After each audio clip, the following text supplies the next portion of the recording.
Welcome to this Speak Knowledge session on essential knowledge about the EU product safety rules.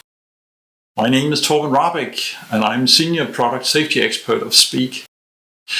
I would like to welcome our Speak Key Expert for Product Safety, Mr. John Lawrence, who will help us understand what an economic operator is in the context of selling goods online to the EU market. Thank you, Torben, for having me. To answer your question, I'd first like to show you the distribution chain. In cross-border trade, the manufacturers and the merchants are based in China and the consumers are in the EU. So are the market surveillance authorities who check for product safety. For practical reasons, they can only exercise their powers on EU businesses. Now, if anything goes wrong with a product exported from China to the EU, it would be impossible to contact the Chinese manufacturer. Therefore, new EU legislation demands, starting from the 16th of July 2021, that anybody who wants to sell products on the EU market must have an economic operator in the EU, which can be contacted by the EU authorities and consumers. So this is a new law. And in fact, as we are currently talking to each other in March 2021, this new requirement aren't applicable yet. Well, that's true, although of course businesses should prepare for it. It does mean that this training video cannot be based on any practical experience. At this stage, we can only really describe what the new law says. I understand that. Okay, but starting at the beginning, for this to work, this economic operator must have an actual physical presence in the EU. Am I right? Indeed, that's correct. In the context of consumer goods, the existing rules of the EU broadly define an EU economic operator simply as a business organisation such as a manufacturer, importer or distributor. This means that if a product is sold directly from a Chinese business to a consumer in the EU, there is no economic operator in the EU to take legal responsibility for the safety of the products. The new rules that I just mentioned change all of this. From now on, there must be an economic operator physically present in the EU. This economic operator must have a working office in the EU member state, and it's not sufficient to have a mailbox. An ordinary citizen cannot take on this role. It must be a legal person, in other words, a business. The EC regulation lists in the annex product groups where an economic operator is required. Very briefly, these requirements will apply to sales of most products, including all products that require the CE mark. So, for instance, all kinds of toys and all kinds of electrical goods. I've inserted a link to the regulation itself on this slide. This is understood. And thank you for the link. But please explain who can practically take that role of an economic operator in the EU for Chinese exporters? There are a number of possibilities. Firstly, it could be the traditional importer who sells the products to the EU consumers, which is imported from China or from other foreign sources.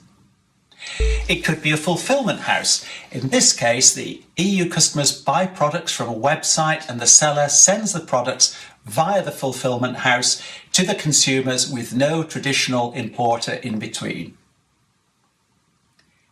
And thirdly, it's also possible for a Chinese manufacturer to mandate an authorised representative in the EU to act on his behalf.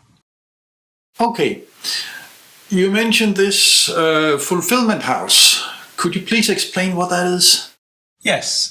Indeed. A fulfillment house is a business that's storing, packaging, addressing and dispatching products for a manufacturer or a trader without actually owning the products themselves. This is different to an importer who would own the products. Think of an online trader in China who wants to sell products to EU consumers. If his products are to be sent all the way from China every time, the consumers would have to wait weeks for the products and would most likely choose to buy from somewhere else. To cope with this, most traders will therefore ship bigger batches of products to a fulfilment house in the EU. When the consumer buys the product, it would be sent from the fulfilment house in the EU within a short period of time. Most online marketplaces use this distribution model. I see. You also mentioned a third possibility, the so-called authorized representative. If I were a Chinese merchant and I had a brother living in the EU, could he be my authorized representative? I'm sorry, but unfortunately it's not that simple. The EU legislation establishes quite strict requirements for the authorised representative, and it places quite heavy obligations on him too. First, the manufacturer must authorise the representative through a written mandate signed by both parties.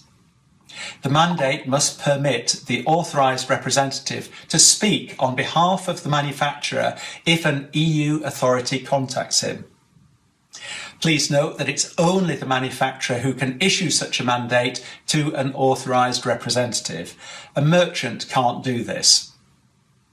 The EU legislation also requires the EU member states to lay down rules on penalties for not fulfilling the legal obligations. So your brother would have to bear all legal consequences if something went wrong. It's not an easy job. Okay.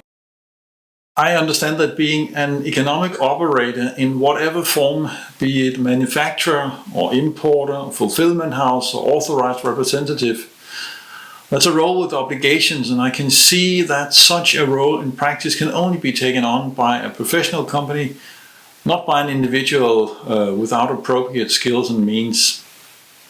But tell me, why do we have so much concern about the requirement to have an economic operator to represent you? Well, the most important reason is that this economic operator is an entity that can be held accountable by the EU authorities both in legal and economic terms. He must be physically present and will be contacted first if a product turns out to be unsafe or doesn't meet all the legal requirements. He will have to bear the consequences for any calamities. You also mentioned that EU legislation placed heavy obligations on this economic operator who should represent the manufacturer. Could you elaborate a bit on this? Yes, certainly. The EU legislation describes 4 distinct tasks for the economic operator. Firstly, he must verify that the declaration of conformity and the technical file have been drawn up, and he must store the declaration of conformity for at least 10 years. Secondly, during these 10 years, he must be prepared to provide the declaration of conformity and the technical file to an EU market surveillance authority in less than 10 days if the authority asks for it.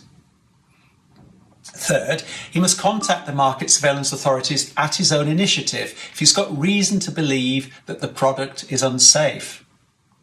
Fourthly, he must cooperate with the market surveillance authorities or even take action himself to remove unsafe products from the market or mitigate risks posed by unsafe products on the market. Wow. I guess that to cope with these obligations, this economic operator has to prepare well and to ask the Chinese manufacturer to provide all of this information up front.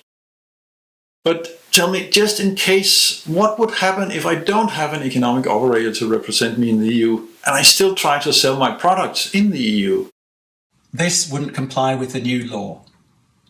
You cannot deal directly with individual consumers without having someone in the EU who can take responsibility for the products that you sell. I see. The smartest thing is really to get things straight from the beginning so you can enjoy an undisturbed business. You're absolutely right. This economic operator is closing a loophole in cross-border trade and creates a level playing field for all businesses who want to do business with EU consumers. To benefit from the huge single market of the EU of 450 million consumers, all businesses must adhere to the same rules, as set out by this EU regulation in force from the 16th of July 2021. All must be accountable whether a business is manufacturing and trading from inside the EU or from overseas. Thank you very much, John. This was great knowledge. And this brings us to the end of this video.